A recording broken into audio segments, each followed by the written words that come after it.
Tuan-tuan rahmati Allah, mari kita berkongsi sedikit 5 perkara yang dialami kerugian oleh orang yang berpuasa. Yang berpuasa tapi mengalami kerugian dan seperti selalu yang melalui kehidupan dari pagi, tengah hari, petang sampai ke malam. Si beramalkan benda seumpama macam itu, amal satu kerugian kita. Pertama yang tuan-tuan adalah amal rugi seorang berpuasa kiranya dia bangun malam tapi tidak melaksanakan walaupun 2 rakaat solat tahajud. Merupakan satu tuntutan yang diajar oleh Rasulullah SAW, sehingga karena Rasulullah ditegur oleh ada mengatakan sahabat, ada mengatakan bini baginda Rasulullah SAW, sehingga bengkak kaki Nabi SAW. Bukan bengkak kerana apa? Kerana lamanya baginda sembahyang pada malam hari, menghidupkan malam itu. Ingat isteri baginda mengatakan, ya Rasulullah, apakah nak kita gagu nak sembahyangkan lagi? Apa gagu kita beribadat banyak-banyak, tidakkan kita tu dah confirm nak masuk syurga dah. Dah dijamin nama kita dah masuk syurga macam kita orang tu setahun lagi. Nama syurganya ada, nama syurga, syurga binti neraka. Betul dah. Tapi belum tahu syurga. Lalu Nabi sallallahu alaihi wasallam dia Aisyah, bukan apa aku sembahyang, aku beribadat bukan kerana apa, salahkah aku ni hamba yang bersyukur kepada Allah? Maka Nabi banyak sembahyang, beribadat dan menunjukkan yang bersyukur dan punya nikmat Allah Ta'ala. Maka kita sebagai umat Nabi Muhammad SAW janganlah meninggal bahawa kita semua pun buat banyak, 2 rakaat cukuplah sebelum kita makan, sebelum kita menjamah apa-apa.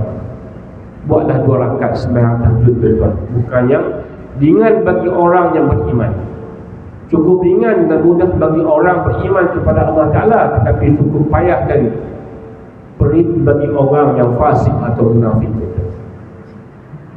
Alhamdulillah menjadi.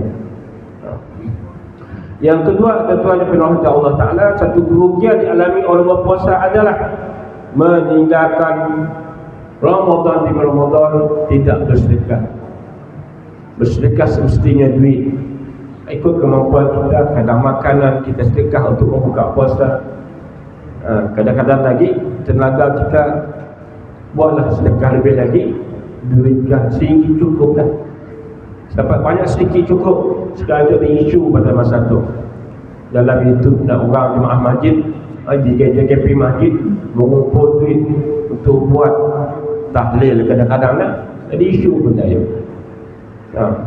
Nabi si buat katanya, Nabi si buat tahlil yang kutip masjid dah masalah. Benda kita jemaah JKP si memaksa nak buat ambil dan sedekah saja kita nak masa menggerakkan ketua pintu rumah orang, kita mesti wajib beri sedekah. Okey, tahlil malam tu RM50 seorang, ada tikar kenderaan kita. Bila peluang tu, kerana segala amalan kita sedekah tu dilipat kali ganda oleh Allah Subhanahu Wa Taala.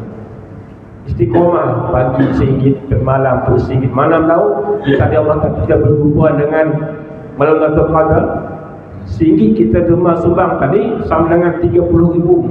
RM1,000 dibagi-bagi by 1,000 bulan. Open sedikit-sedikit sedekahlah. Yang ketiga kerugian yang dialami oleh orang puasa adalah iaitu menunggu waktu buka puasa duduk macam biasa berdoa kepada Allah. Sedangkan dia di antara tempat istajab berdoa sebelum kita buka puasa sebuah tu waktu kita bersahur. Pertama tadi waktu kita buka puasa, ambillah peluang tuan-tuan, berdoalah. Semoga Allah mempermudahkan urusan dunia kita, Allah memudahkan urusan akhirat kita juga. Biar Allah bantu kita, pimpin hati kita ketaatan kepada Allah dunia ini lebih-lebih di akhirat kelak. Jangan lupa berdoa. Yang keempat tuan-tuan adalah satu kerugian